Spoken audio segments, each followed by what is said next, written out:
Good afternoon class. कैसे हैं आप सभी? उम्मीद करती हूँ आप लोग अच्छे होंगे, स्वस्थ होंगे और मस्त होंगे।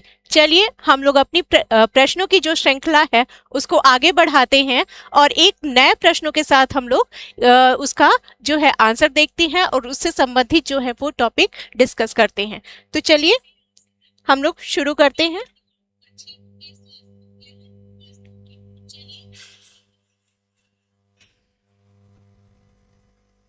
देखिए पहला प्रश्न आपका कौन सा है? Which on the following is the emotion. यहाँ पर किसकी बात की जा रही है? निम्न में से कौन सा एक संवेग है? ठीक है ना, किसकी बात की जा रही है? इमोशन की बात की जा रही है, संवेग की बात की जा रही है। तो क्या किसकी बात हो रही है? संवेग की। तो पहला ऑप्शन है आपका उद्दीपक, दूसरा ऑप्शन है आपका स्मृति, तीसरा ऑप्शन है आपका आमोद और चौथा ऑप्शन है आपका ध्यान। चलिए इसका फटाफट आंसर कीजिए। चलिए इसका आंसर कीजिए आप सभी लोग। इसका आंसर ऑप्शन नंबर सी।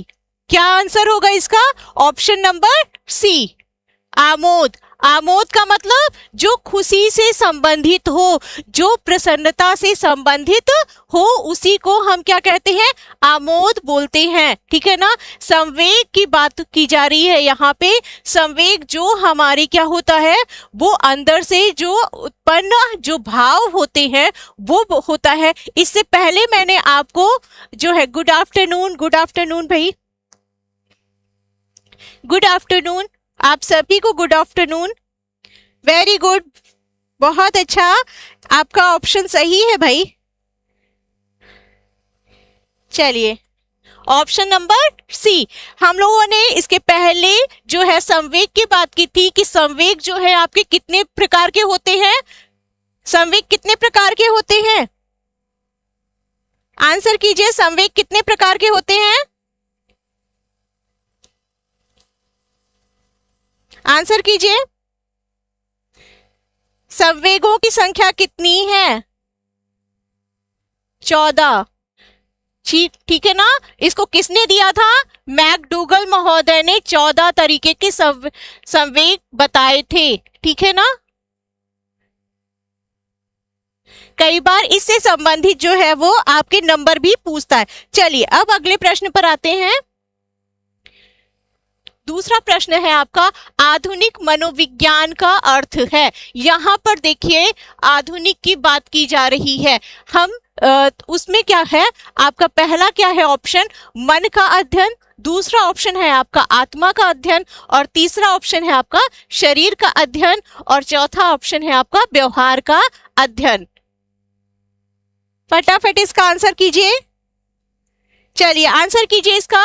आधुनिक मनोविज्ञान की बात की जा रही है, ठीक है ना, क्योंकि मनोविज्ञान की जो परिभाषा है, मनोविज्ञान का जो अर्थ है, समय समय पर प्राचीन समय में जो था वो क्या था? कुछ और था।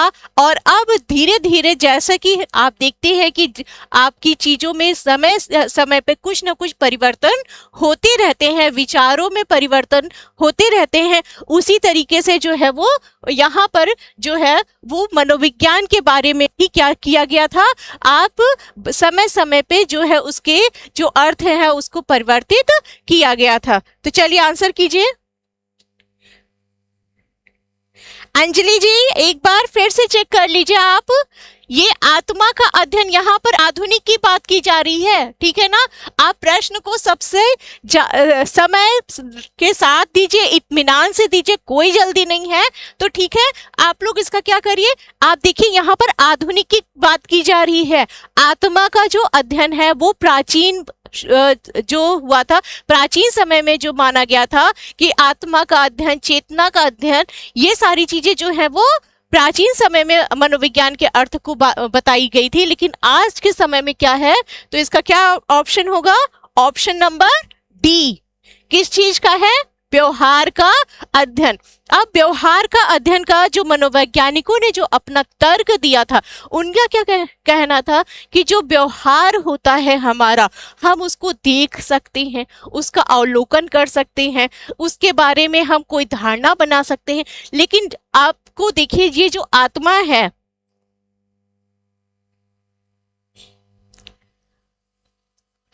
व्यवहार का जो तो वॉटसन का दिया है सिद्धांत।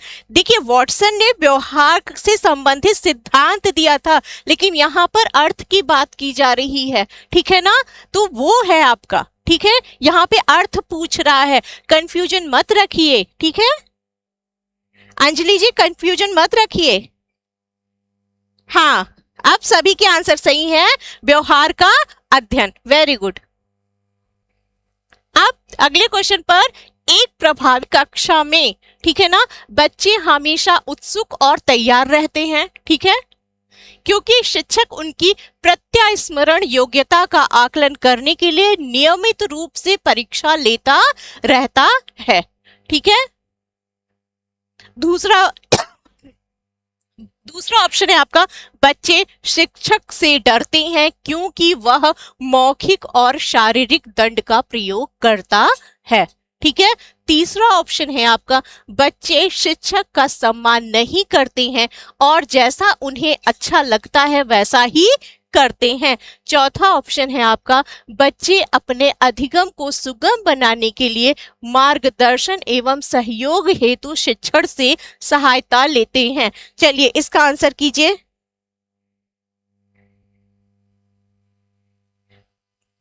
चलिए फटाफट इसका आंसर कीजिए। देखिए आपका कोई भी प्रश्न होगा, अगर आप प्रश्न सॉल्व कर रहे हैं तो आप अपना एनालिसिस खुद कर सकते हैं। अगर आपको पूरे चार ऑप्शन होते हैं, चारों ऑप्शन में अगर आपको क्या है, दो ऑप्शन में आपको कंफ्यूजन हो रहा है, तो आपको समझना चाहिए, आप समझ सकते हैं या आपको देख सकते हैं कि आपकी स्थिति अच्छी है, आपको, क्योंकि आपके जो प्रश्न होते हैं उससे ज्यादा जो उसके ऑप्शन होते हैं वो आपको क्या कंफ्यूज करने के लिए डाले गए होते हैं। आपको लगता है कि आपका ये भी सही है और ये भी सही है, ठीक है, तो आपको ऑप्शन से पे ध्यान देने की जरूरत होती है, ठीक है।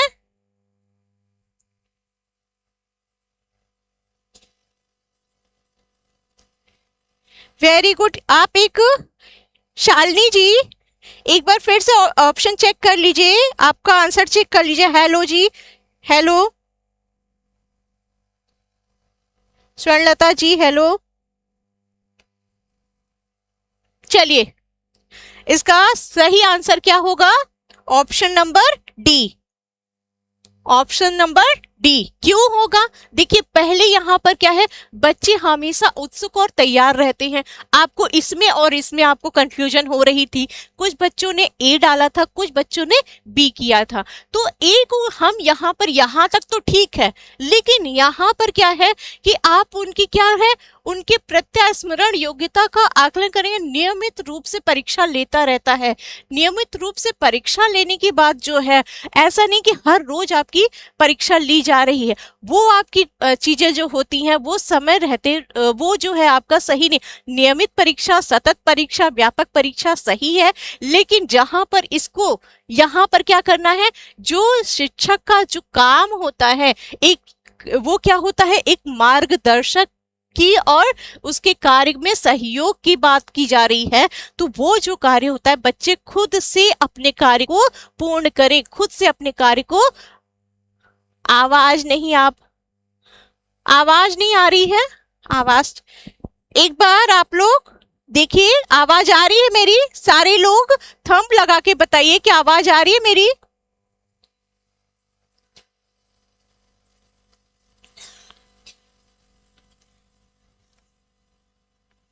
हाँ वेरी गुड, तीसरे का आंसर क्या होगा, ऑप्शन नंबर डी।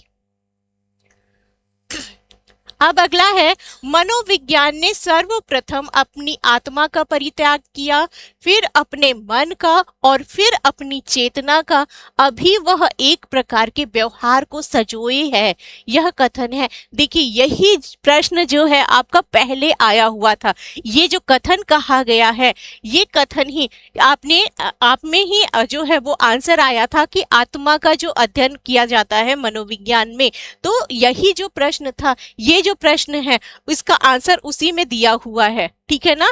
तो सबसे पहले जो है, अच्छा ठीक है, सभी को वेलकम है भाई, जो जो आज नए जुड़े हैं उन सभी को, और जो पहले से क्लास कर रहे हैं उन सभी को, सभी का जो है वो सभी को वेलकम है। चलिए, मनोविज्ञान ने सर्वप्रथम अपनी आत्मा का परित्याग किया, फिर अपने मन का, और फिर अपनी चेतना का। ये किसका कथन है? ऑप्शन नंबर ए टिचनर का, ऑप्शन नंबर बी कुंट का, ऑप्शन नंबर सी वुडवर्थ का, और चौथा है ऑप्शन नंबर डी मैकडूगल का। फटाफट आंसर कीजिए। शालिनी जी वेरी गुड। तरुण जी एक बार चेक कर लीजिए, तरुण जी एक बार चेक कर लीजिए अपना आंसर। हाँ,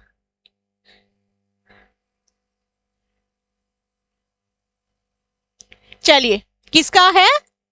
वुडवर्थ का, ठीक है ना। वुडवर्थ महोदय ने अपनी जो है वो ये परिभाषा दी थी, ठीक है।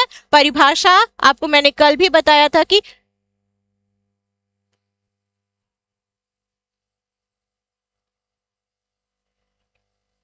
ये हर एग्जाम में परिभाषा का आना जो है वो अनिवार्य होता है। हर परीक्षा में जो है वो परिभाषा आपकी आती ही आती है। तो चलिए अब हम लोग नए क्वेश्चन पे आते हैं। मनोविज्ञान शाला उत्तर प्रदेश में कहाँ स्थित है? मनोविज्ञान शाला उत्तर प्रदेश में कहाँ स्थित है? पहला ऑप्शन है आपका लखनऊ, दूसरा ऑप्शन है आपका इलाहाबाद, और तीसरा ऑप्शन है आपका आगरा, चौथा ऑप्शन है आपका वाराणसी। चलिए,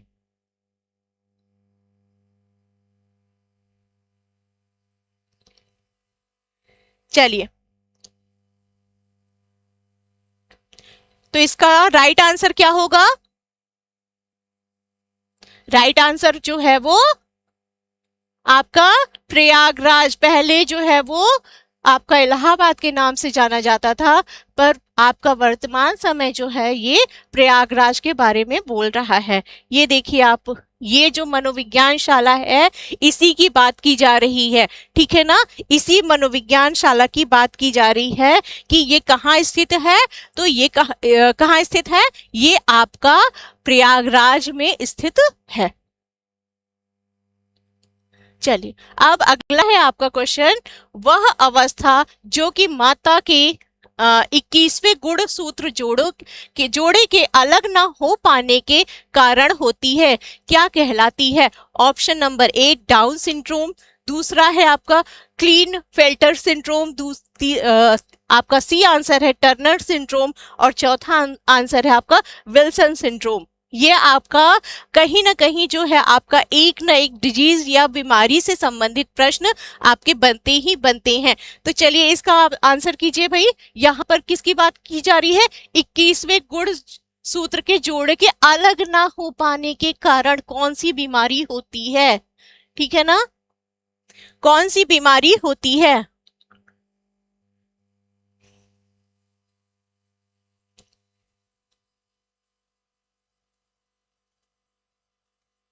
क्या एक्सप्लेन करना है तरुण जी, क्या एक्सप्लेन करना है?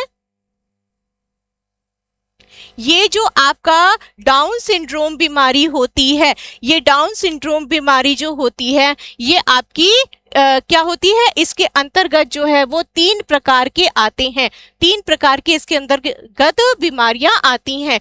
और आपकी ये जो बीमारी होती है ये एक सामान्य बीमारी होती है। ये बहुत ऐसी बीमारी नहीं है कि इसमें क्या है इसका इलाज संभव नहीं है या ये सही नहीं हो सकती है। इसका इलाज भी संभव है और ये सही भी हो सकती है। बहुत गंभीर बीमारी नहीं है और 95% लोगों में ये बीमारी पाई जाती है। इसमें क्या है आपका, इसका देखेंगे, पहले इमेज देख लीजिए। देखिए ये इमेज आपको कुछ ना कुछ लग रहा है ना, कुछ अलग सा है। ये कई बार देखें, चेहरे की जो हमारी बनावट होती है या जो बौद्धिक थोड़ी बहुत जो कमी होती है वो सारी चीजें जो होता है वो इसके अंतर्गत आता है। डाउन से कई बार देखेंगे कुछ बच्चे जो होते हैं बहुत बड़े हो जाते हैं परंतु उनके अंदर क्या होता है, कुछ चीजें जो होती हैं वो कमी रह जाती हैं। तो वही कमी की बात की जा रही है कि वो किसकी वजह से होती है, ठीक है। तो उसका आंसर नंबर क्या होगा इसका? Down syndrome. क्या होगा इसका? कोई बात नहीं, तुक्का लगाया, अब पता चल गया ना, अब पता चल गया है ना आपको नितिन जी, अब पता चल गया ना। चलिए, निम्न में से कौन सी समाजीकरण की निष्क्रिय एजेंसी है? यहाँ पर आपकी निष्क्रिय एजेंसी की बात की जा रही है। ऑप्शन नंबर ए स्वास्थ्य क्लब, दूसरा ऑप्शन है परिवार, तीसरा ऑप्शन है आपका इको क्लब और चौथा ऑप्शन है आपका सार्वजनिक पुस्तकालय। चलिए फटाफट आंसर कीजिए, आप सभी फटाफट आंसर कीजिए।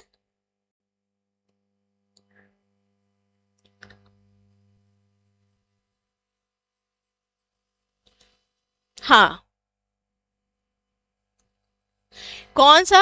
यहाँ पर निष्क्रिय आपके देखिए दो एजेंसी होती है, एक तो होती है सक्रिय और दूसरी होती है निष्क्रिय, ठीक है ना। समाजीकरण की दो एजेंसियां मानी गई हैं, निष्क्रिय और सक्रिय। सक्रिय में क्या होता है कि दोनों लोग, दोनों तरफ से, बालक की व्यक्ति से और जो एजेंसी होती है, दोनों लोग एक्टिव होते हैं। पहला है स्वास्थ्य क्लब। स्वास्थ्य क्लब में क्या होता है कि आपका दोनों, आपका जो लोग होंगे वो भी एक्टिव होंगे और जो बालक होगा, जो उसका समाजीकरण होगा वो भी एक्टिव होगा। परिवार, परिवार में भी जो सदस्य होते हैं वो भी समाजीकरण की भूमिका निभाते हैं, ठीक है।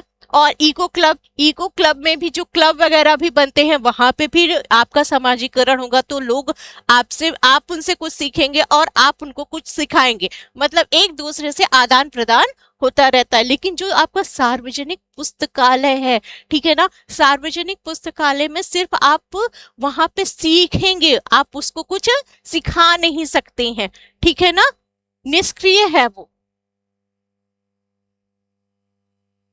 अब अगला क्वेश्चन है, जब आप एक शिक्षक समूह से जुड़ जाते हैं और अपने समूह के अन्य लोगों की तरह पोशाक धारण करने लगते हैं तो आप प्रदर्शन कर रहे होते हैं। पहला ऑप्शन है आपका समूह निर्देश अनुपालन का, दूसरा ऑप्शन है आपका समूह की अनुरूपता का, तीसरा ऑप्शन है आपका समूह की पहचान का और चौथा ऑप्शन है आपका समूह आज्ञाकारिता का। चलिए आंसर कीजिए।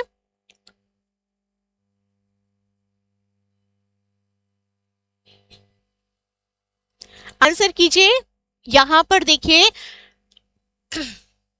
हर जगह का, देखिए हर संस्थान का क्या होता है, एक अपना डेकोरम होता है, उस चीज का हमें पालन करना होता है, वहां पर उस अनुसार हमें कार्य करना होता है।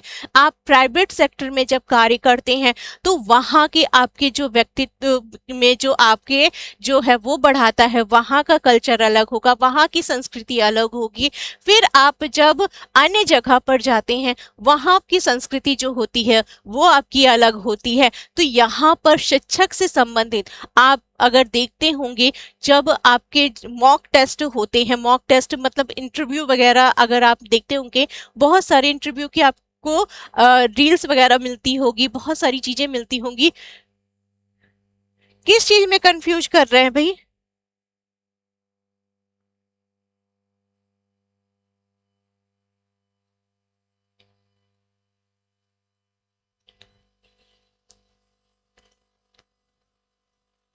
चलिए, तो वो क्या होती है, वो स्थिति जो होती है हर जगह जो होती है वो अलग अलग होती है।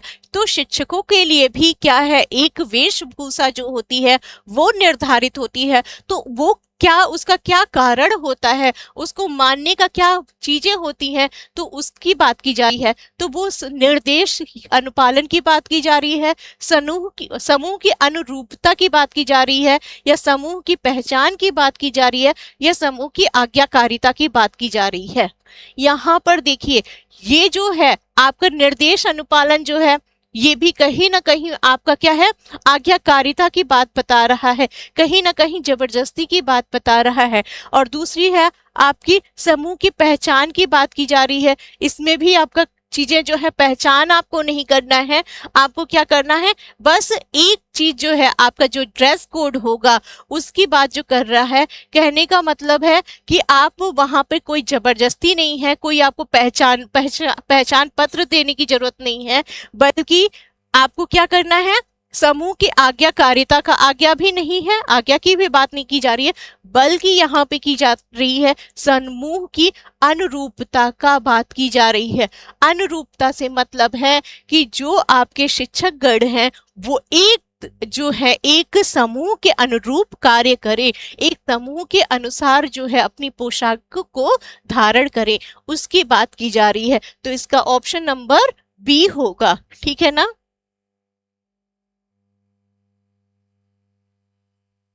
अब अगला प्रश्न है आपका, वाइगोत्स्की के सिद्धांत में विकास के निम्नलिखित में से कौन से पहलू की उपेक्षा होती है। यहाँ पर उपेक्षा की बात की जा रही है, ठीक है ना। पहला ऑप्शन है आपका सामाजिक, दूसरा है आपका सांस्कृतिक, तीसरा है आपका जैविक और चौथा है आपका भाषाई।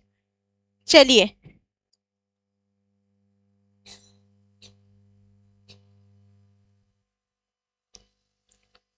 हाँ, आज मैं ऐसे प्रश्न लेकर आई हूं, देखिए जो प्रश्न आपके आसान होते हैं, हमसे सबसे ज्यादा गलतियां भी उसी में होती हैं।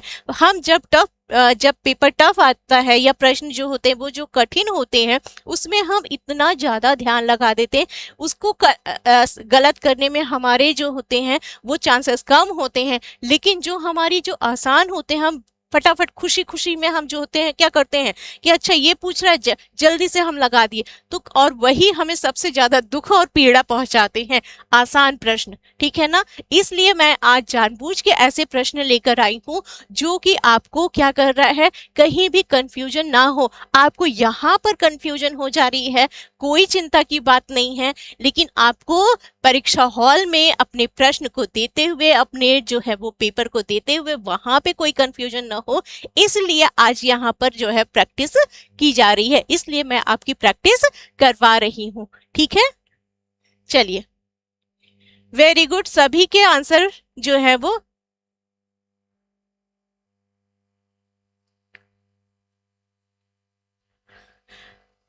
हाँ वो मिस प्रिंट हो गया है, लेकिन आप लोग जो है वो ठीक है, कोई बात नहीं, ये आप लोग समझ रहे हैं ना, समझना जरूरी है, 6 को सी ही है, ठीक है ना। चलिए, आपको पता है वाइगोत्स्की ने जो है वो हमारा कौन सा सिद्धांत दिया था, सामाजिक सांस्कृतिक सिद्धांत, कौन सा दिया था, सामाजिक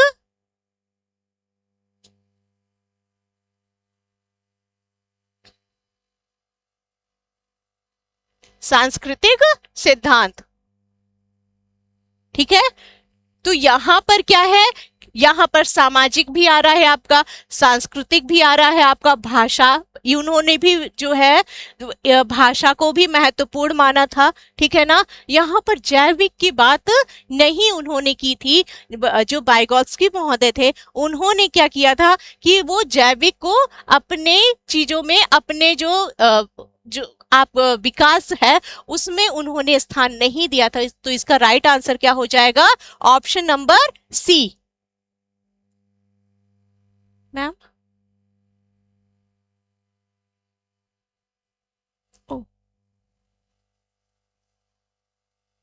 चलिए, आप लोगों ने देख लिया होगा कि ये जो आपका है वो सी टेट और जो आपका फरवरी में होने वाला है, और देखिए आपके जो प्रश्न जो आपके बनेंगे, जो आप अभी जो आप लोग अगर एलटी दे रहे होंगे तो एलटी में भी आपके 30 क्वेश्चन जो होते हैं वो आपके क्या है, वो भी आपके इसमें सीडीपी से आते हैं, तो उससे भी संबंधित जो है प्रश्न इसलिए मैं लेकर आ रही हूँ। तो आपका ये जो आपका बैच है ये आपका स्टार्ट हो गया है, ये आपका सबसे कम मूल्य में 300 में आपको दिया जा रहा है, 300 रुपए में आपको दिया जा रहा है। चलिए, अब आप लोग इसको ये मत बोलिएगा इसमें गलत नाम है, इसमें गलतियां हो गई हैं, इसमें डॉक्टर वंदना मिश्रा नाम है, ठीक है ना। चलिए, चेहरा तो पहचान में आ रहा है ना। चलिए, अगले प्रश्न पर आते हैं हम लोग। मानसिक संरचनाएं जो चिंतन के निर्माण प्रखंड हैं, इसके लिए प्याजे ने किस शब्द पद का प्रयोग किया है। चलिए, प्याजे की बात की जा रही है। पहला ऑप्शन है परिपक्व प्रखंड, दूसरा ऑप्शन है आपका स्कीमा या अवधारणाएं, तीसरा ऑप्शन है आपका विकास के क्षेत्र और चौथा ऑप्शन है आपका ये चलिए इसके 3 ही हैं। चलिए आंसर कीजिए आप सभी।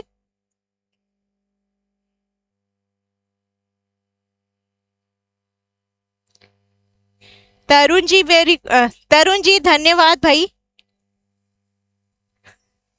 हाँ उसीलिए मुझे पता था कि आप लोग इसको नोटिस जरूर करेंगे, इसीलिए मैंने पहले ही बता दिया था।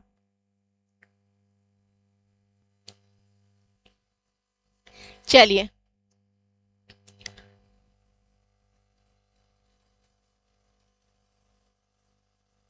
इसका ऑप्शन क्या होगा, इसका राइट आंसर क्या होगा?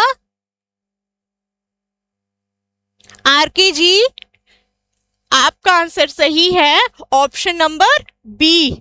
Option number B. स्कीमा जो होती है वो क्या होती है, एक धारणा होती है। हम यहाँ पर जो है एक किसी भी चीज में एक धारणा जब बनाते हैं तो वही जो होती है वो क्या होता है, एक मानसिक ढांचा जो किसी भी चीज को जब हम समझते हैं तो हम मानसिक ढांचा बनाते हैं, या एक धारणा किसी भी चीज से संबंधित एक व्यवस्थित जो आपका क्या होगा, एक विचार जो होगा उसी को हम क्या कहते हैं, स्कीमा कहते हैं। ठीक है।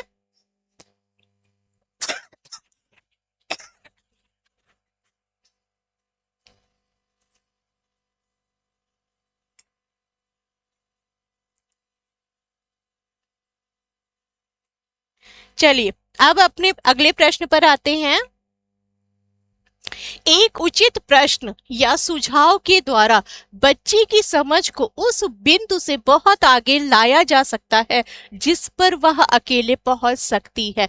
निम्नलिखित में से कौन सी संरचना उपरोक्त कथन को प्रकाशित करती है? तो पहला ऑप्शन है आपका समीपस्थ या निकटस्थ विकास का क्षेत्र, दूसरा है आपका साम्य धारण, तीसरा ऑप्शन है आपका संरक्षण, चौथा ऑप्शन है आपका बुद्धि।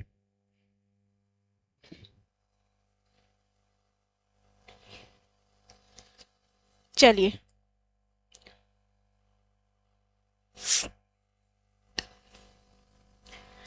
आंसर कीजिए। आंसर कीजिए, very good. Option number A, समीपस्थ विकास का क्षेत्र।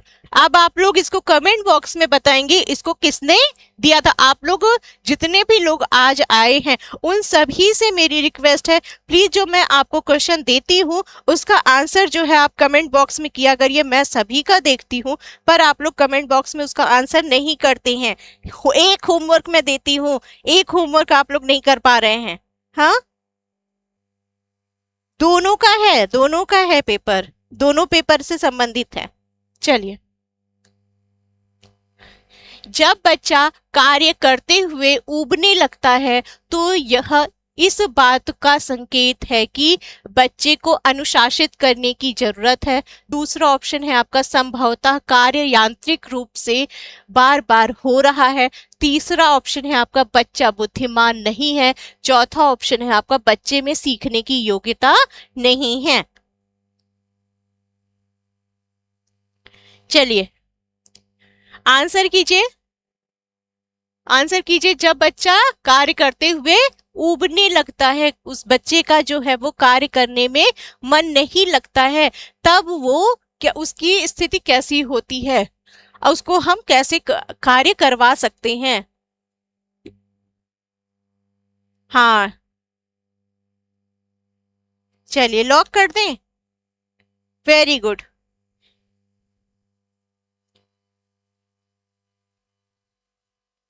चलिए देखिए, जब आपका कितना भी आपका पसंदीदा कार्य हो लेकिन आपको उसी चीज को बार बार करना होता है तो एक समय के बाद जो है आप उस कार्य को करने में आप क्या होते हैं, आप बोर हो जाते हैं।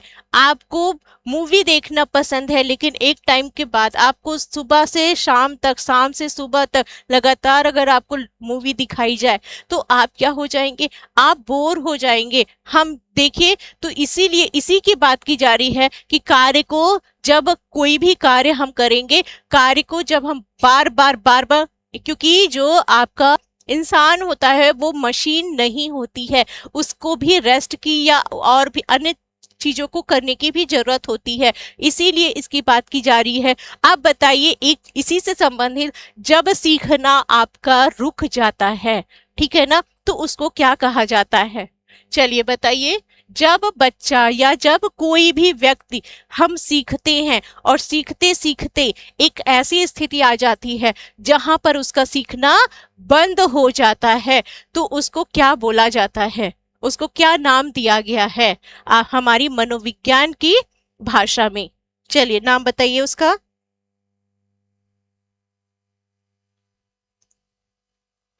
चलिए उसका नाम बताइए आप सभी। उससे संबंधित जो है मैंने प्रश्न भी करवाया है आप लोगों को। चलिए उसका नाम क्या होता है? पठार होता है। क्या होता है? मैंने आपको बताया था कि जो सीखने का वक्र बनता है वो ऐसे बनता है, और जब वहां पे सीखना रुक जाता है तो वो क्या बन जाता है? पठार का रूप ले लेता है। ठीक है ना? चलिए अगले प्रश्न पर, प्रगतिशील शिक्षा में बच्चों को किस तरह से देखा जाता है? प्रगतिशील शिक्षा की यहाँ पर बात की जा रही है, ठीक है ना? तो पहला ऑप्शन है आपका छोटे वयस्कों के रूप में, दूसरा ऑप्शन है आपका निष्क्रिय अनुकारकों के रूप में, तीसरा ऑप्शन है आपका सक्रिय अन्वेषकों के रूप में, चौथा ऑप्शन है आपका खाली स्लेटों के रूप में। चलिए प्रगतिशील शिक्षा की बात की जा रही है।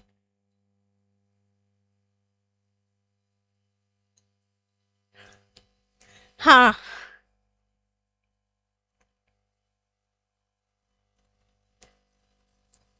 सही है, आप सभी के आंसर जो है वो क्या है? वो सही है। आप सभी के वेरी गुड, आप लोग की तैयारी अच्छी जा रही है, ठीक है ना? आप लोग की आपके आज जो है बहुत, आपके जो आंसर है वो ज्यादातर सही आ रहे हैं। तो आपकी, आप मानिए कि जो आपका ट्रैक है वो सही दिशा में जा रहा है, ठीक है ना?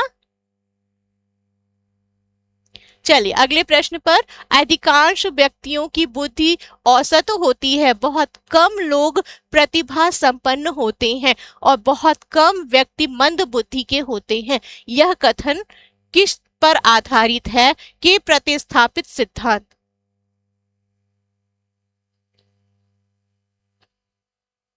पहला है आपका बुद्धि और जातीय विभिन्नताओं से संबंधित, दूसरा है आपका बुद्धि के वितरण से संबंधित, तीसरा ऑप्शन है आपका बुद्धि की वृद्धि से संबंधित, और चौथा ऑप्शन है आपका बुद्धि और लैंगिक विभिन्नताओं से संबंधित। देखिए आप प्रश्न आपके जब बड़े होते हैं तो उसको आपको क्या करना होता है? जो मेन जो आपके की पॉइंट्स होते हैं उनमें आपको अंडरलाइन करनी पड़ती है, अंडरलाइन करनी होती है, ठीक है? यहां पर क्या बात की जा रही है? यहां पर औसत बुद्धि की बात की जा रही है, ठीक है ना? औसत बुद्धि की बात की जा रही है, ठीक है?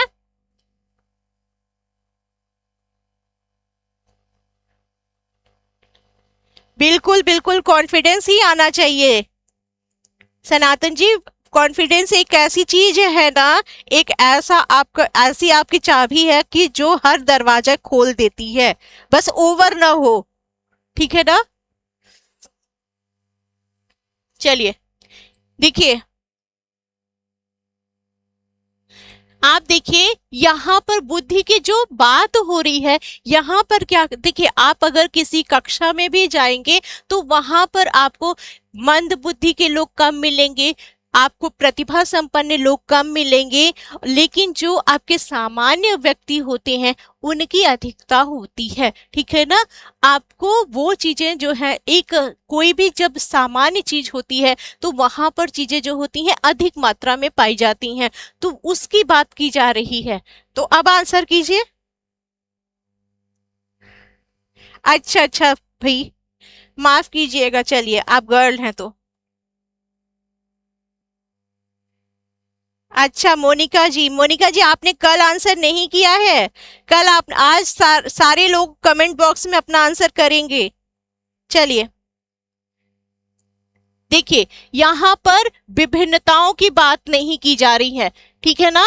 यहाँ पर विभिन्नता है, लेकिन यहाँ पर आपको क्या बात की जा रही है, बुद्धि की वृद्धि की भी बात नहीं की जा रही है। यहाँ पर लड़का लड़की, यहाँ पर लैंगिक विभिन्नताओं, यहाँ पर कहीं पर भी ऐसा नहीं है कि स्त्री और पुरुष की बात की जा रही है, ठीक है ना। बल्कि यहाँ पर आपको एक सामान्य बात की जा रही है, सभी व्यक्तियों के बारे में की जा रही है, सभी मनुष्यों के बारे में बात की जा रही है। तो ये क्या है, ये बुद्धि के वितरण से संबंधित है। बिल्कुल कंफ्यूज मत होइएगा। मुझे पता था आप यहाँ पर जातीय, ऐसा होता है क्या कि किसी जाति के व्यक्ति विशेष में बुद्धि ज्यादा होती है?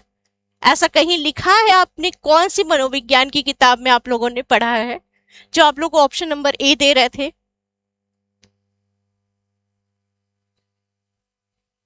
चलिए अगला प्रश्न है आपका, भाटिया बैटरी का प्रयोग निम्न में से किसके परीक्षण हेतु किया जाता है?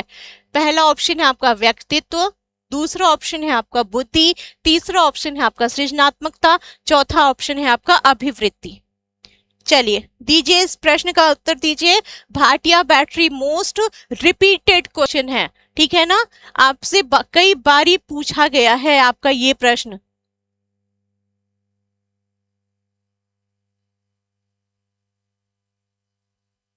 जब किसी भी शब्द में आपका बैटरी शब्द लग जाता है, उसका मतलब होता है कि उससे संबंधित और उप परीक्षणों की बात उसमें जोड़ी गई है, ठीक है। तो ये किससे संबंधित है आपका? वेरी गुड, आप इस ऑप्शन नंबर बी, बुद्धि, बी, ऑप्शन नंबर बी बुद्धि। बुद्धि, इसको जो भाटिया बैटरी जो है ये किसने दिया था? 1955 में, ठीक है ना। कई जगह आपको 53 और 55 दोनों मिलेंगे, तो आप या तो 53 मिलेगा या फिर 55 मिलेगा, दोनों एक साथ नहीं मिलेंगे। तो आपको क्या है, आपको देखना है कि क्या ऑप्शन आपको डालना है। वैसे आपका सन से संबंधित प्रश्न नहीं आता है, ये एक आपकी सामान्य जानकारी के लिए मैं आपको सिर्फ बता रही हूँ कि ये आपका 1955 में आपका किसने दिया था? सीएम भाटिया जो है वो उन्होंने दिया था, सीएम भाटिया, और उन्हीं के नाम से ये भाटिया बैटरी परीक्षण जो है ये प्रसिद्ध हुआ था, ठीक है ना। और ये जो है ये आपका प्रश्न आता है आपका, ये क्या है? गैर मौखिक परीक्षण है, ठीक है। गैर मौखिक या अशाब्दिक आप कुछ भी कह सकते हैं, गैर मौखिक परीक्षण है, ठीक है। और इससे जो उप परीक्षण बनते हैं वो कितने बनते हैं? उप परीक्षण इसमें जो है वो 5 होते हैं। उप परीक्षण जो है इसमें 5 होते हैं, ठीक है। इतना क्लियर है। अब भाटिया बैटरी जो है आपका बुद्धि से संबंधित है, 1955 में दिया गया, ठीक है ना। ये जो है ये गैर मौखिक परीक्षण है। और अगला है आपका, ये 5 उप परीक्षण इसमें पाए जाते हैं। चलिए अब अगला प्रश्न है आपका, विकास की किस अवस्था में बुद्धि का अधिकतम विकास होता है? विकास की किस अवस्था में बुद्धि का, यहाँ पर अधिकतम बात की जा रही है, यहाँ पर किसकी बात की जा रही है? बुद्धि की बात की जा रही है। आप बिल्कुल कंफ्यूज मत होइएगा। पहला ऑप्शन है आपका बाल्यावस्था, दूसरा ऑप्शन है आपका शैशवावस्था, तीसरा ऑप्शन है आपका किशोरावस्था, और चौथा ऑप्शन है आपका प्रौढ़ावस्था। चलिए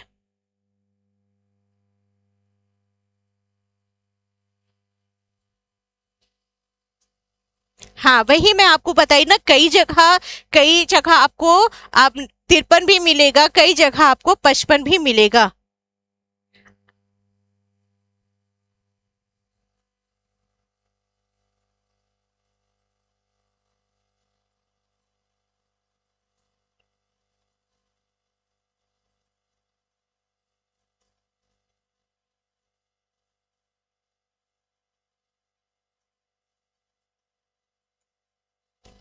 चलिए ऑप्शन नंबर बी कैसे आप लोग दे रहे हैं?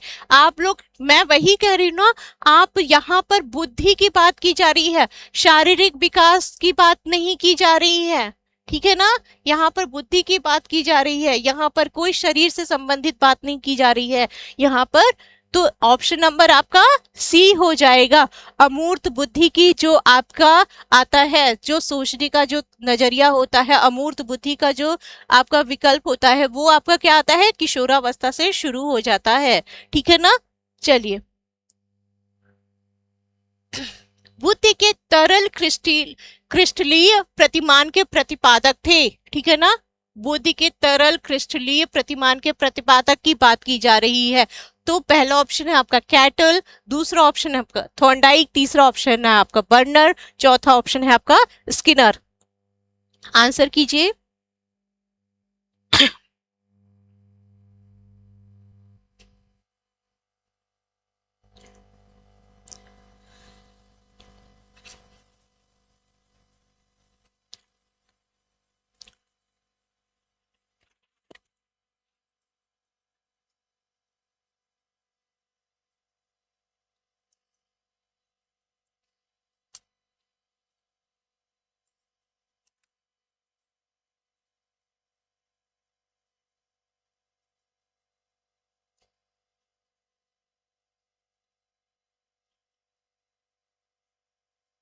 चलिए,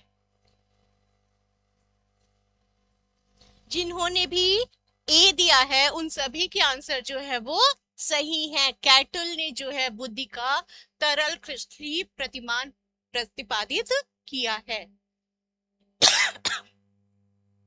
ये देखिए, कैटल का तरल व ठोस सिद्धांत, उन्होंने अपने ये थ्योरी जो है उन्होंने प्रस्तुत की है। ठीक है ना। तरल क्रिस्टलीय पदार्थ की उन्होंने बात की थी। क्लियर है।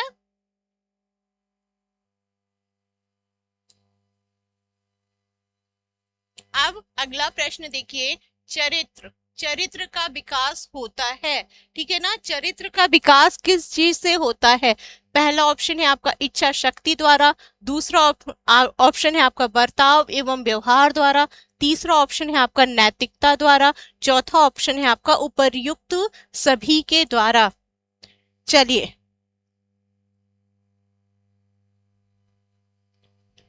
कोई बात नहीं मोनिका जी, आपका गलत हो गया, अभी आप सही करिएगा। अब जो है इसके आगे आपका गलत ना हो। ठीक है।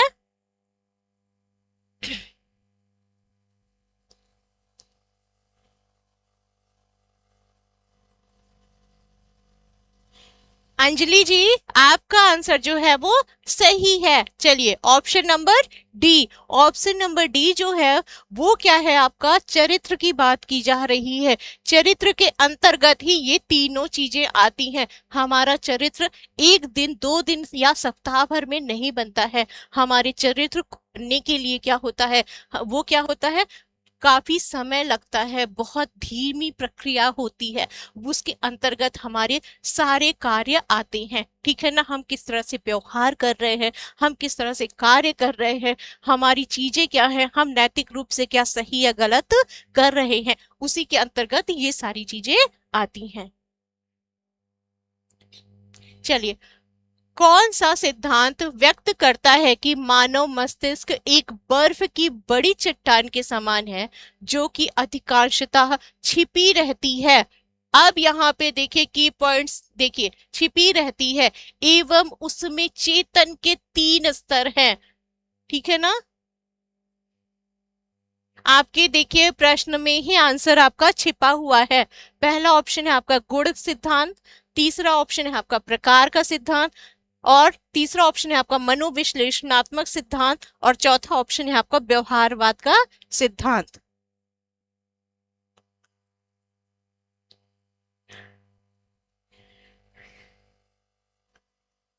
चलिए,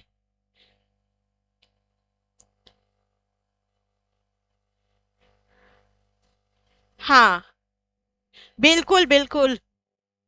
चलिए, इसका राइट आंसर क्या होगा, ऑप्शन नंबर सी, मनोविश्लेषणात्मक सिद्धांत। किसने दिया था, आंसर कीजिए, किसने दिया था मनोविश्लेषणात्मक सिद्धांत।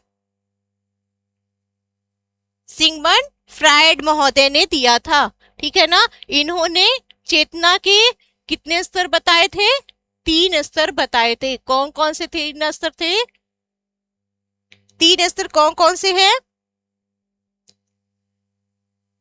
3 स्तर कौन कौन से हैं आपके? It, ego, super ego. इसी से संबंधित जो है मैंने कल आपसे प्रश्न दिया था।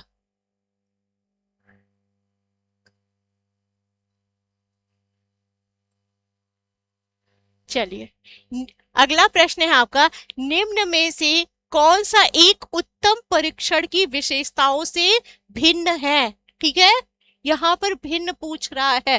पहला ऑप्शन है आपका विश्वसनीयता, दूसरा ऑप्शन है आपका वैधता, तीसरा ऑप्शन है आपका वस्तुनिष्ठता, चौथा ऑप्शन है आपका अभिक्षमता। चलिए आंसर कीजिए। हाँ,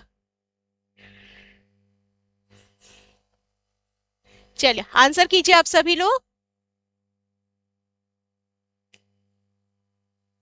पहला है विश्वसनीयता, दूसरा है वैधता, तीसरा है आपका वस्तुनिष्ठता और चौथा है आपका अभिक्षमता।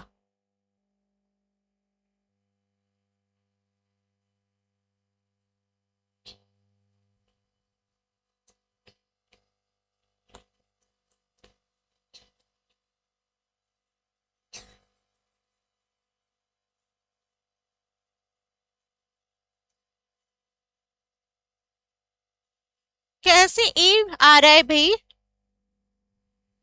हाँ शालिनी जी।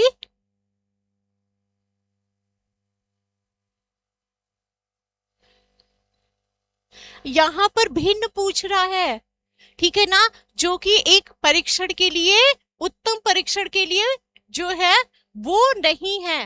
तो देखिए, विश्वसनीयता आपकी होगी होगी, वैधता होनी है और वस्तुनिष्ठता भी होनी है। तो यहाँ पर जो है अभिक्षमता की बात नहीं है, यहाँ पर जो है उत्तम परीक्षण की बात नहीं होती है, ठीक है ना। अभिक्षमता एक आपका दूसरा पहलू होता है। अब हम बात कर लेते हैं विश्वसनीयता। विश्वसनीयता आपकी क्या कहलाती है? विश्वसनीयता होती क्या है? ठीक है ना, विश्वसनीयता जो है आपकी होती क्या है? बताइए। विश्वसनीयता की मतलब आपका जो भी आपका उत्तर है, जो भी आपका रिजल्ट है, जो भी आप परीक्षण कर रहे हैं, उससे संबंधित जो भी आपका रिपोर्ट आई है, वो सारी चीजें क्या है, वो आपकी एक आ रही, बार बार आपकी, जैसे एक घड़ी है, आपको समय पे वो सही समय बता रही है, तो वो आपकी विश्वसनीयता है कहलाएगी। वैधता की जहां पर बात की जाएगी, वैधता से तात्पर्य होता है कि कोई परीक्षण, जिस चीज का परीक्षण करने के लिए उसका निर्माण किया गया है, उसी चीज का वो परीक्षण करे तो वैधता हो जाती है। वस्तुनिष्ठता से तात्पर्य आपका क्या है? वस्तुनिष्ठता से मतलब होता है कि वहां पर किसी भी मानव का विशेष का कोई भी फर्क नहीं पड़ता है।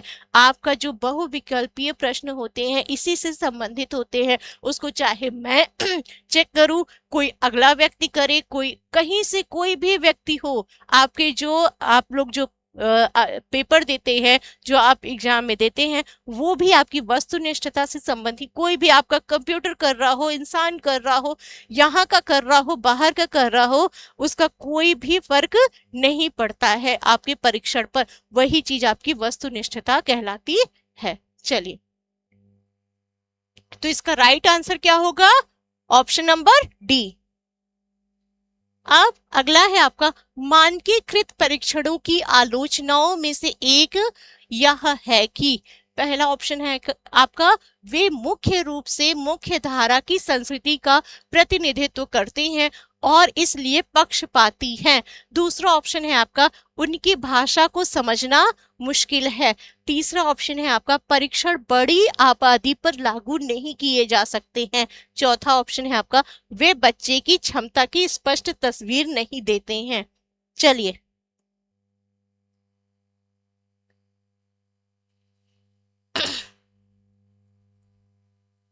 स्लो इसलिए पढ़ाया जा रहा है कि आपको हर चीजें, हर कॉन्सेप्ट, आपको प्रश्न, नंबर ऑफ क्वेश्चन करना जरूरी नहीं है। आप हर प्रश्न, जरूरी तो नहीं कि जैसा मैं पढ़ा रही हूँ डिट्टो आपका एग्जाम में वही आ जाएगा प्रश्न, ऐसा तो नहीं है। मुझे नहीं पता, आपको कॉन्सेप्ट आपका क्लियर होना चाहिए, ठीक है ना। आपको उस चीज को देखना चाहिए कि उससे संबंधित जो है अन्य प्रश्न भी अगर आपके बन रहे हैं तो उस वहां पर आपके प्रश्न जो है वो गलत ना हो, ठीक है ना। चलिए, मानकीकृत परीक्षणों की बात की जा रही है।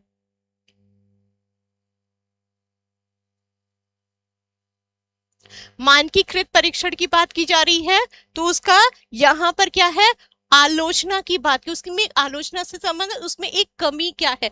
मानकीकृत परीक्षण जो आपके मनोवैज्ञानिक होते हैं, उन्होंने जो विभिन्न परीक्षण तैयार किए हैं, वो परीक्षणों को जो हम लोग लागू करते हैं, उसको अप्लाई करते हैं अपने रिपोर्ट में, अपनी चीजों में, अपने शोध में, उन्हीं चीजों की बात की जा रही है। तो चलिए, उसका आंसर क्या होगा। चलिए, उसका आंसर आपका ऑप्शन नंबर ए, ठीक है। इसका राइट आंसर जो है ऑप्शन नंबर ए होगा। वो क्यों होगा, देखिए यहाँ पर क्या की जा रही है, मुख्य धारा की संस्कृति की प्रतिनिधित्व की बात की जा रही है।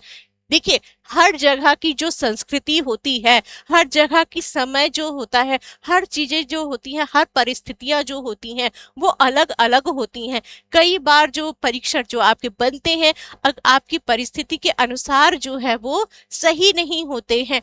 और क्या होता है, जो मनोवैज्ञानिकों ने जो बनाए हैं, वो एक स्टैंडर्ड जो आपकी परिस्थिति होती है, उस आधार पे उन्होंने वो परीक्षण बनाए हैं।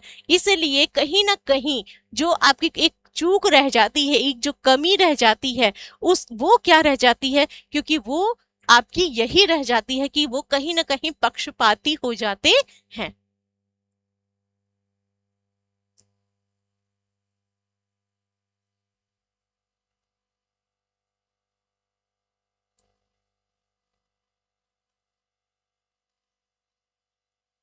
चलिए, अगला प्रश्न है आपका, निम्न में से किस किस विधि का उपयोग स्मृति के मापन के लिए नहीं किया जाता है। पहला ऑप्शन है आपका प्रत्याहन विधि, दूसरा ऑप्शन है आपका तार्किक विधि, तीसरा ऑप्शन है आपका पहचान विधि, और चौथा ऑप्शन है आपका पुनः सीखना विधि। चलिए,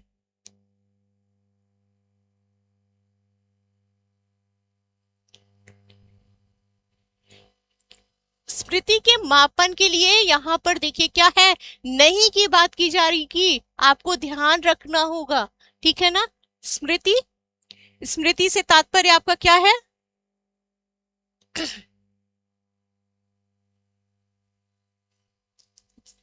स्मृति की बात की जा रही है।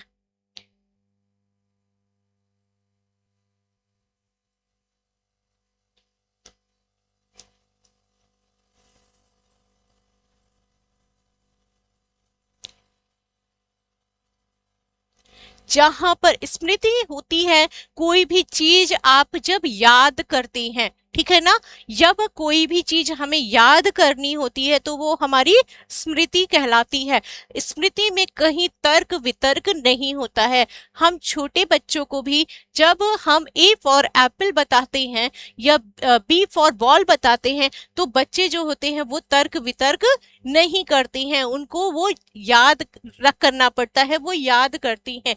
तो वही चीज क्या है, वो आपकी स्मृति के अंतर्गत आता है। तो यहाँ पे ऑप्शन आपका राइट आंसर क्या हो जाएगा, आपका ऑप्शन नंबर बी, तार्किक विधि। क्योंकि जहां पर तर्क आ जाएगा वहां पर आपकी स्मृति नहीं आएगी, जहां स्मृति आएगी वहां पर तर्क नहीं आएगा। अब अगला है आपका नैदानिक परीक्षण। नैदानिक परी परीक्षण की बात की जा रही है।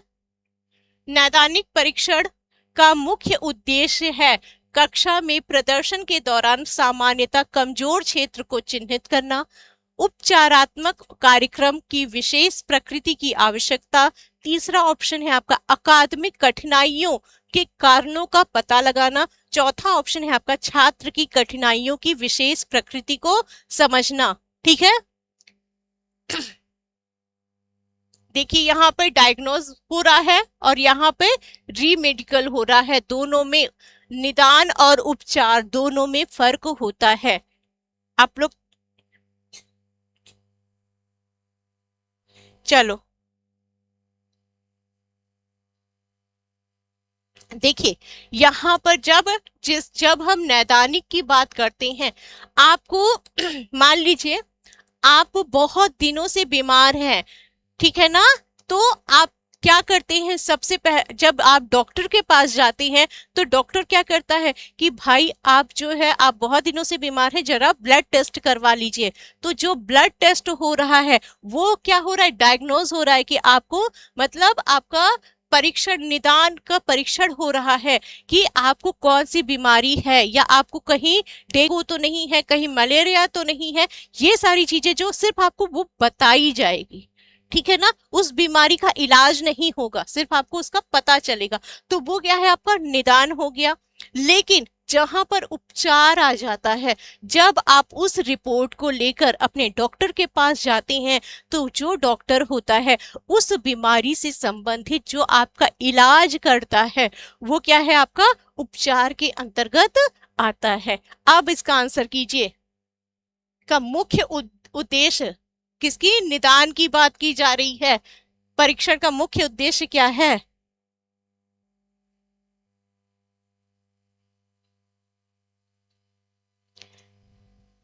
हम लोग छात्रों के बारे में, पठन पाठन के बारे में बात कर रहे हैं, तो यहाँ पर ऑप्शन नंबर सी होगा।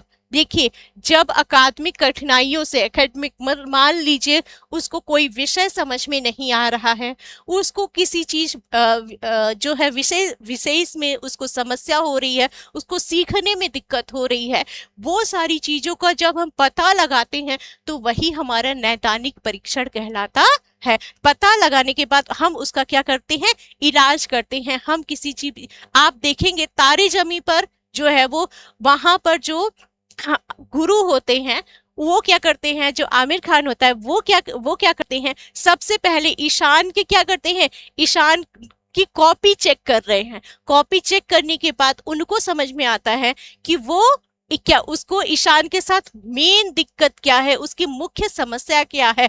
उसके बाद वो उनके घर जाते हैं, ठीक है ना, घर जाने के बाद उनके माता पिता से बताते हैं। उनके माता पिता जब उस चीज को बहुत आप गंभीरता से नहीं लेते हैं तो वो स्वयं अपने जिम्मे पे लाते हैं कि भाई मुझे, वो क्या कहा, ईशान को एक्स्ट्रा क्लास में पढ़ाते हैं, अपने तरीके से पढ़ाते हैं। तो वो क्या है, वो भी उपचार के, और उसके धीरे धीरे आप कॉन्फिडेंस आने लगता है तो वो अपनी पुरानी जो आप उसकी जो रुचि होती है, हॉबी होती है, उस पे आ जाता है। तो चलिए उसी की बात की जा रही थी। अगला प्रश्न है आपका, निम्नलिखित में से किस समूह के बच्चों को समायोजन की समस्या होती है? यहाँ पर समायोजन की बात की जा रही है। समायोजन, जो हम किसी भी चीज से, हम वहां के चीजों में हम घुल मिल जाएं, ठीक है ना, वहां की परिस्थितियों से जब हम घुल मिल जाते हैं तो वही हमारा समायोजन हो जाता है। पहला ऑप्शन है आपका औसत बुद्धि के बच्चे, दूसरा ऑप्शन है आपका ग्रामीण बच्चे, तीसरा ऑप्शन है आपका अध्ययनशील बच्चे, चौथा ऑप्शन है आपका कुशाग्र बुद्धि के बच्चे। चलिए आंसर कीजिए।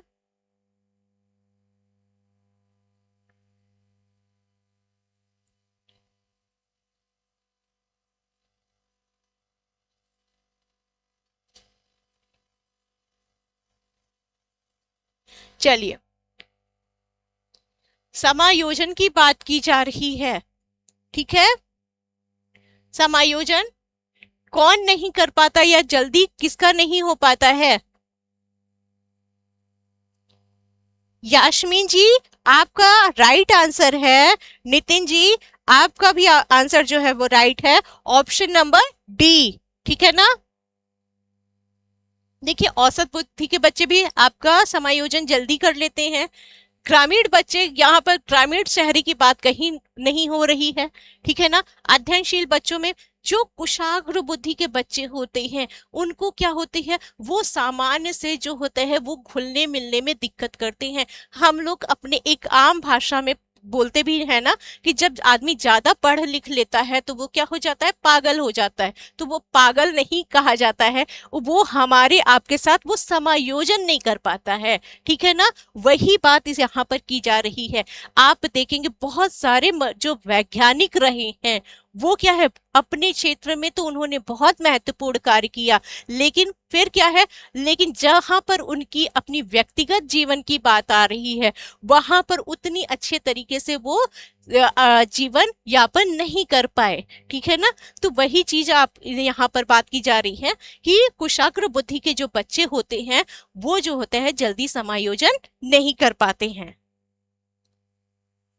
अब अगला क्वेश्चन है आपका, हालांकि यह स्पष्ट रूप से उनकी सुरक्षा आवश्यकताओं के उल्लंघन में था, कैप्टन विक्रम बत्रा ने अपने देश को बचाने के दौरान कारगिल युद्ध में मारे गए। संभवतः उन्हें था, पहला ऑप्शन है आपका नवीन अनुभव की प्राप्ति की इच्छा, दूसरा ऑप्शन है आपका आत्मसिद्धि की प्राप्ति, तीसरा ऑप्शन है आपका अपने अपनत्व संबंधी आवश्यकताओं की उपेक्षा, चौथा ऑप्शन है आपका अपने परिवार के नाम की ख्याति प्राप्ति।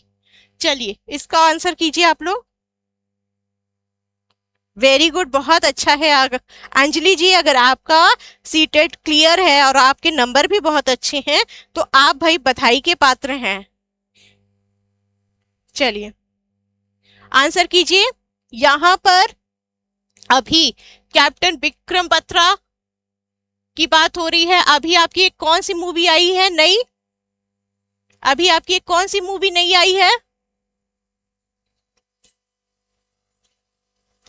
आपकी एक नई मूवी आई है इन्हीं शहीद से संबंधित जो है मेजर मोहित शर्मा जी, मेजर मोहित शर्मा जी, जो मूवी का नाम है वो धुरंधर, धुरंधर मूवी आई है ना। मोस्ट आप देखेंगे, आप इस समय ज्यादातर जो है धुरंधर की बात हो रही है, उसका गाना जो है वो पॉपुलर हो रहा है। वहां पर जो है वो जो रणवीर सिंह है, ठीक है ना, वो जो है वो किसकी भूमिका निभा रहा है, मेजर मोहित शर्मा की भूमिका निभा रहे हैं। और तो यहाँ पर क्या हो रहा है, उन्होंने क्या किया था कि अपनी जान की परवाह नहीं की थी। उनको पता था कि आगे मुझे खतरा है, मैं हो सकता है कि मैं बच के ना आ पाऊं, लेकिन वहां पर उनके अपने जो है जो उनके दिमाग में, उनके दिलो दिमाग में कहीं पर भी एक अपनी सुरक्षा को लेकर कोई बात नहीं हुई थी। तो वहां पर आपका जो क्या है, वहां पर वो इस चीज से जो है ऊपर उठ गए थे। ठीक है ना, अपनी सुरक्षा, अपना स्वार्थ, ये आपके महात्मा गांधी, आपके जो है वो भगत सिंह, चंद्रशेखर आजाद, ये सब जो है, ये सब लोगों की जो बात होगी, ये क्या है, यहाँ पर आत्मसिद्धि, यहाँ पर आपका स्वार्थ नहीं आता, आपके घर परिवार की बात नहीं आती, आपका खुद का कोई भी आपका जीवन नहीं होता, आपका जीवन जो होता है इन सब से जो परे होता है उसकी बात की जा रही है। तो आत्मसिद्धि किसने दिया था, मैस्लो महोदय की ये जो सिद्धांत है उसके अंतर्गत आपका आ रहा है। अब अगला प्रश्न है आपका, बहुविकल्पीय प्रश्न बच्चों की योग्यता का आकलन करते हैं। किस चीज का, पहला ऑप्शन है आपका सही उत्तर की व्याख्या करने, दूसरा ऑप्शन है आपका सही उत्तर की पहचान करने, तीसरा ऑप्शन है आपका सही उत्तर का प्रत्यय स्मरण करने, और चौथा ऑप्शन है आपका सही उत्तर का निर्माण करने। चलिए फटाफट आंसर कीजिए, चलिए आंसर कीजिए। बहुविकल्पीय प्रश्न की बात की जा रही है, बहुविकल्पीय प्रश्न की बात की जा रही है।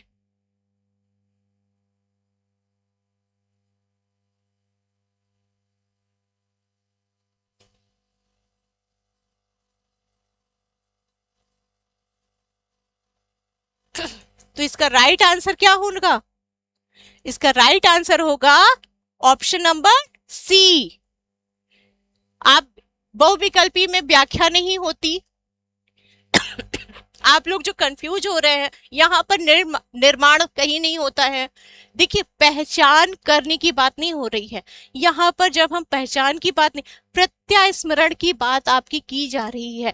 प्रत्यय स्मरण क्या होता है कि हम जब कोई भी चीज पहले से सीखे हुए रहते हैं, पहले से जाने हुए रहते हैं और फिर हम उसको रिकॉल करते हैं, तो वही हमारा क्या होता है, प्रत्यय स्मरण होता है। ठीक है ना, तो आपका जो बहुविकल्पीय प्रश्न होते हैं उसमें भी तो आप यही करते हैं कि आप जो चीजें पढ़े होते हैं उसको फिर से आप पुनः उसको याद करके पुनः उसको आप रिकॉल करते हैं, तब आप उस चीज का आंसर करते हैं। चलिए, तो ऑप्शन नंबर सी। आकलन शिक्षण अधिगम प्रक्रिया का अभिन्न अंग है, क्योंकि आकलन ही एकमात्र तरीका है जो आश्वस्त करता है कि शिक्षकों ने पढ़ाया और बच्चों ने सीखा। आज के समय में केवल अंक ही शिक्षा में महत्वपूर्ण है। बच्चों को अंक दिए जाने चाहिए ताकि वे समझ सके कि अपने सहपाठियों की तुलना में कहां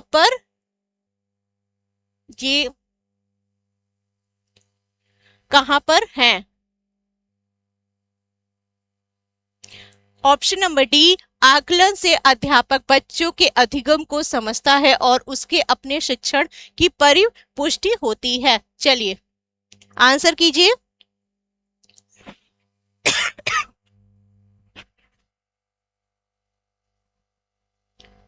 तो आकलन क्या होता है? आकलन जो होता है, आपका एक गहराई से आपको जो आपके बारे में जो आपके दृष्टिकोण बनाया जाता है, आपको जो आकलन जहां पर आ जाता है, उसका मतलब यही होता है कि जब आपके विषय में, आप किसी भी विषय, किसी भी व्यक्ति, किसी भी स्थान के विषय में जब हम कोई भी चीज एक गहराई के साथ अध्ययन करते हैं तो वो आकलन कहा जाता है।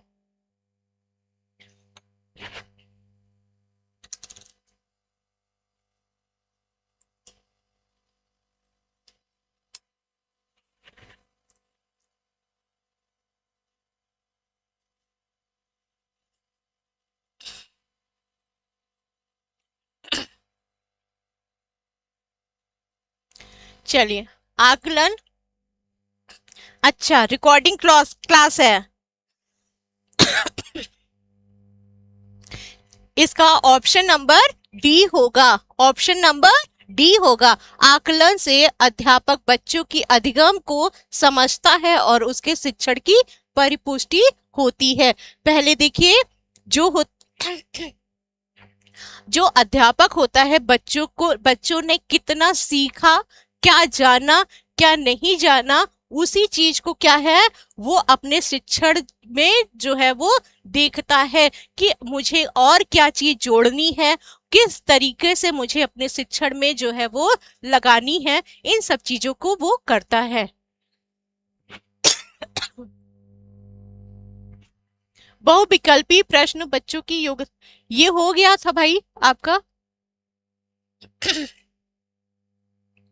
सांख्यिकी में वह रेखा चित्र जिसमें आवृत्तियों को स्तंभों द्वारा प्रदर्शित किया जाता है क्या कहलाता है? स्तंभाकृति, आवृत्ति बहुभुजन, संचयी आवृत्ति या रेखा चित्र? फटाफट आंसर कीजिए,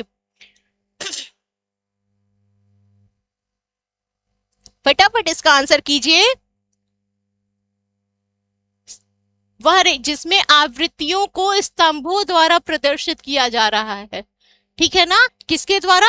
स्तंभों के द्वारा। सांख्यिकी में बहुत सारे आपके डायग्राम आएंगे, तो यहां पर किसकी बात की जा रही है?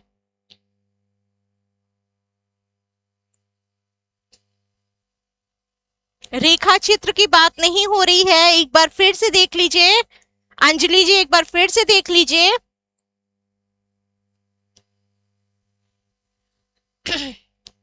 आप लोग डी कैसे दे रहे हैं? कृष्णा जी, अभी तक आपका जो है आंसर सही है।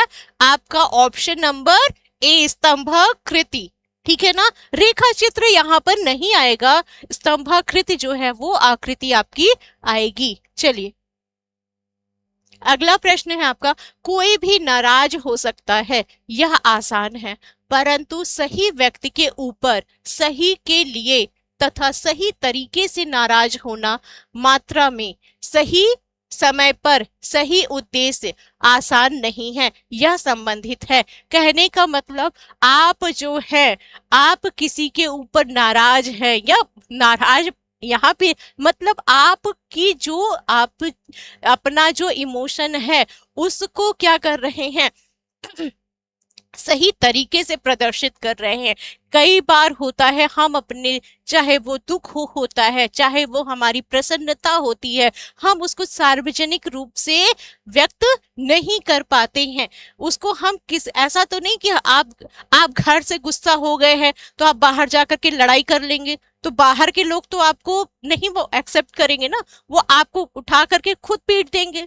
ठीक है, तो वही बात की जा रही है, आपको किस तरीके से सही समय पे और सही तरीके से। और ऐसा भी नहीं है कि आपको 10 लोग जो है वो बातें सुना रहे हैं गलत चीजों के लिए, फिर भी आप जो है वो चुपचाप मुंह बना के बैठे हुए हैं। ठीक है ना, आपको तर्क भी करना है, जरूरी नहीं कि आपको फाइट ही करनी है, लेकिन तर्क भी तो करना है आपको सही गलत की भी तो बात बतानी है। तो वही बात की जा रही है कि अपनी इन्हीं संवेगों की बात यहाँ पे की जा रही है कि आपको सही समय पे सही तरीके से जो आपका प्रदर्शन होता है वो क्या आता है, आपके संवेग आते हैं। तो इसका राइट आंसर क्या हो जाएगा, संवेगात्मक विकास से। देखिए जब आप बहुत ऊंचे पद पर हो जाते हैं तो आपका जीवन जो होता है वो सार्वजनिक हो जाता है, वहां पर हम अपने संवेगों को एक आम इंसान की तरह प्रदर्शित नहीं कर पाते हैं। ठीक है ना, तो चलिए हम लोग के आज 30 क्वेश्चन हो गए हैं। अब हम लोग कल फिर से मिलते हैं एक नए प्रश्नों के साथ, इसी समय पर और इसी स्थान पर। तो चलिए, आप लोग को अगर ये सेशन अच्छा लगा हो तो प्लीज हमारे चैनल को लाइक और सब्सक्राइब करें। Thank you.